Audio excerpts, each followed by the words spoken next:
अस्सलाम वालेकुम। Dialogue with history के साथ मैं हूं आयशा नूर और मौजूद है मेरे साथ आफ्ताब साहब। व्यूअर्स, डायलॉग विद हिस्ट्री में हम वक्तन फ़वक्तन मुख्तलिफ बादशाहों का जिक्र करते रहते हैं, जिसका कि हमने नाम रखा है द ग्रेट किंग्स। अच्छा सर, आज हम बात करेंगे अमीर तैमूर। पहले मैं थोड़ा सा क्लियर कर दूं कि ये ग्रेट किंग्स जो हैं, इनका नाम ग्रेट जो है ये वावैन में होना चाहिए, इन्वर्टेड कॉमास में होना चाहिए। हमारे ये जो सिलसिले के इंचार्ज हैं ज़ीशान हफीज़, उन्होंने एक दफ़ा थंबनेल बनाते हुए साथ एक सब टाइटल दिया था, अलेक्जेंडर नॉट वेरी ग्रेट। तो ये नॉट वेरी ग्रेट किंग्स हैं जिनका हम वक्तन फ़वक्तन तस्करा करते रहेंगे, और ख़ास तौर पर हम इस सीरीज़ में उन नॉट वेरी ग्रेट किंग्स का तस्करा ज़रूर करेंगे जिनका किसी न किसी हवाले से पाकिस्तान के साथ या इंडियन सब कॉन्टिनेंट के साथ कोई पाला पड़ा हो, कोई ताल्लुक़ रहा हो। लेकिन नॉट नेसेसरीली, ऐसे और बेशुमार लोग हैं जिनका पाकिस्तान के साथ ना भी कोई ताल्लुक़ हो। Hitler was one of those great Kings. मतलब बात यहाँ जब किंग्स कहते हैं तो मुहावरतन कहते हैं, तो उसका ताल्लुक पाकिस्तान के साथ बराह रास्त नहीं था। लेकिन अगर देखा जाए तो हिटलर अगर शरारत ना करता, शरंगेज़ी ना करता, तो पाकिस्तान की तख्लीक मुमकिन है 20, 25, 30 साल आगे चली जाती। ये भी मुमकिन है कि इससे भी आगे चली जाती है, और ये भी मुमकिन है कि आज तक पाकिस्तान तख्लीक ही ना होता। तो इनडायरेक्टली हिटलर पाकिस्तान से मुताल्लिक हुआ। आज अमीर तैमूर पर हम बात करना चाहते हैं। जी सर, इसी हवाले से मैं पूछना चाहूंगी कि why was he so controversial? Because he earned the credit in history for the biggest blood bath, biggest carnage, biggest massacre and bloodshed. Because of this, he will always be remembered as Tamerlane, not only the earth shaker but the killer. और इस पर बहुत से दोस्त जो तारीख से नाबलद होते हैं, सिर्फ नाम सुन रखा होता है ना, तैमूर, अमीर तैमूर, उसके बारे में बचपन की कहानियाँ, जी बड़ा फ़ातेहीन में से उसका नाम था, फिर मुसलमान फ़ातेह था। भाई खुदा का नाम लो, कैसा मुसलमान था? क्या तुमने कभी इस पर तहकीक की है? उसके बारे में ये भी कहते हैं कि जनाब वो हाफिज़ कुरान था, साहिब कुरान कहकर उसको मुखातिब किया जाता था। हम आज डिस्कस करेंगे, एक एक चीज़ से पर्दा उठाने की कोशिश करेंगे, और इसमें सिर्फ यूरोपीय राइटर्स ही नहीं, हमारे अपने और उसके अपने दौर के, उसका बायोग्राफर बड़ा मशहूर अबू तालिब हुसैनी, उसका भी एक आध रेफरेंस है। फिर एक बहुत बड़ी किताब, ये मैं अपने व्यूअर्स से दस्तबस्ता गुजारिश करूँगा कि किसी चीज़ पर अगर कोई सेकंड थॉट देना पड़े ना, तो इस कदर रासिख़ुल अक़ीदा ना हो जाए कि जैसे कहें कि नहीं जनाब, हमने तो अपने असातिज़ा से सुना था, हमने अपने अब्बा से सुना था, चचा से सुना था, ताया से सुना था, हम तब्दील कैसे करें? This is very wrong.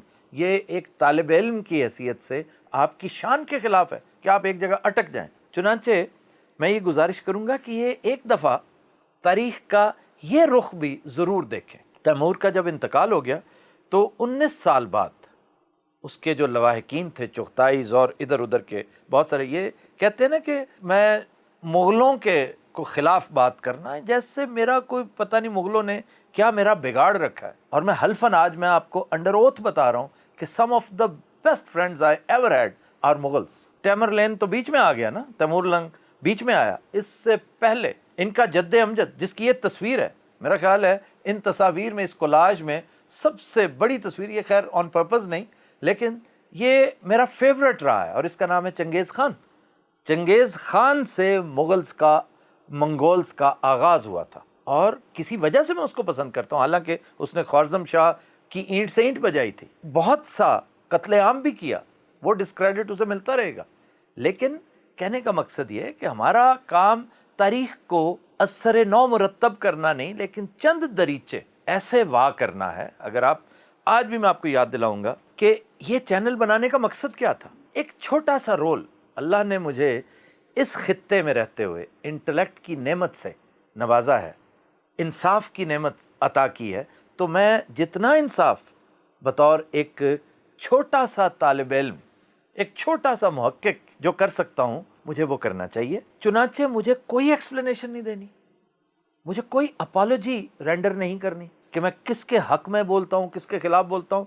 खुदा करे अगर मैं किसी के बारे में गलत कह रहा हूँ तो कोई ऐसी तहकीक सामने आ जाए और मुझे गलत साबित कर दे, मैं एक लम्हा लगाऊंगा, एक लम्हे के 1000वें हिस्से में कह दूंगा भाई ये मैं गलत कह रहा था। जैसे तैमूर है, तैमूर के बारे में मैंने पहले भी अर्ज़ की कि लोगों ने सिर्फ सुन रखा है, लोगों ने तहकीक नहीं की। वो ट्राई अगेन में हमने उसकी एक बड़ी कहानी पढ़ी थी कि वो एक اسپائڈر اوپر جاتا ہے یا چونٹی اوپر جاتی ہے, کسی جگہ اسپائڈر ہے کسی جگہ چونٹی ہے. اور آپ یقین کیجئے کہ یہ لاتعداد ممالک کی لوک داستانوں میں, لاتعداد کلچرز میں یہ کہانی ہے ٹرائی اگین کی.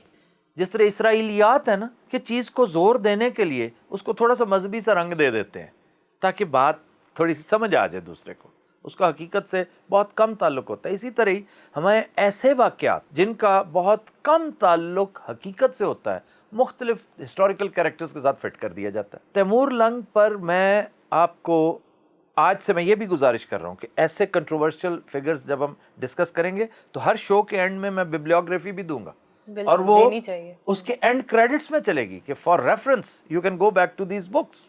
میں صرف گبن کو یا لیم کو ہی نہیں کوٹ کروں گا. آج میں جو گفتگو کروں گا اس میں اس کے اپنے جو سب سے بڑے مداحین تھے, یعنی اس کے انتقال کے 19 سال بعد جب چغتائیز نے اور اس کے پیروکاروں نے, اس کی اولاد میں سے لوگوں نے جو بہت کم بچے تھے, ورنہ آپس میں مار کے انہوں نے ایک دوسرے کے گلے اتنے کاٹ رکھے ہیں. یہ جو تیموری خون ہے نا, انہوں نے خود بہت بہا رکھا ہے. لوگوں کا خون تو بہا ہی تھا, اپنا بھی بہایا.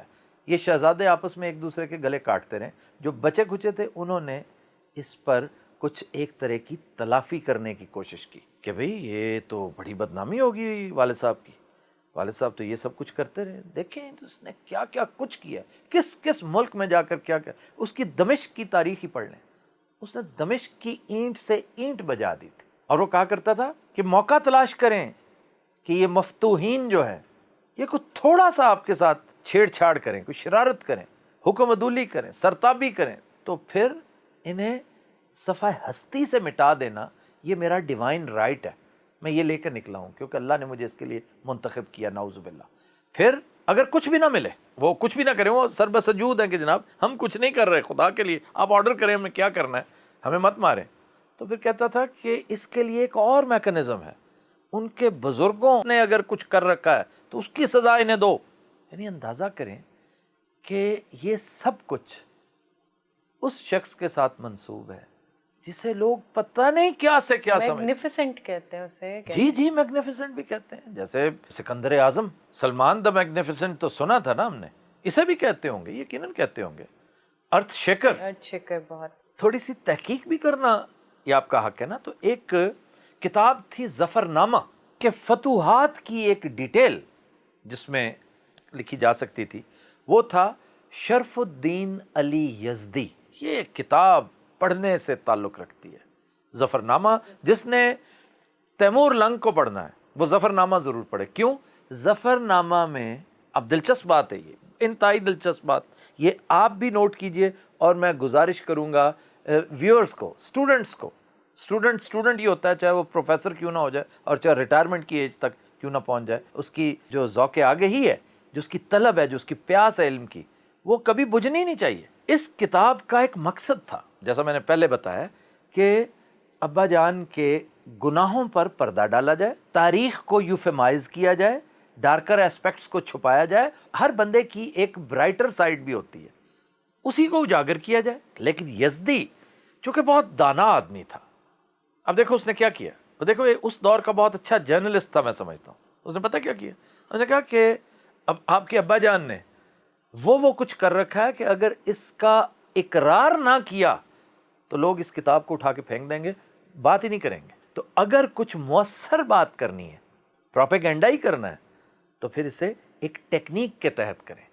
اب اس نے تو نہیں یہ ٹیکنیک کو اپلائی کیا, میں آپ کو بتا رہا ہوں کہ جو ماڈرن ٹیکنیکس آف پروپیگنڈا ہم نے پڑھ رکھی ہیں, وہ ایک چیز ہوتی ہے سبلیمنل پرسیپشن. ایک سبلائم طریقے سے آپ پروپیگنڈا کرتے ہیں, وہ پتہ ہی نہیں چلتا کہ پروپیگنڈا ہو رہا ہے کہ نہیں. ایک تو گوئبل کا سٹائل تھا نا کہ جھوٹ اس تواتر سے بولو کہ وہ سچ لگنے لگے.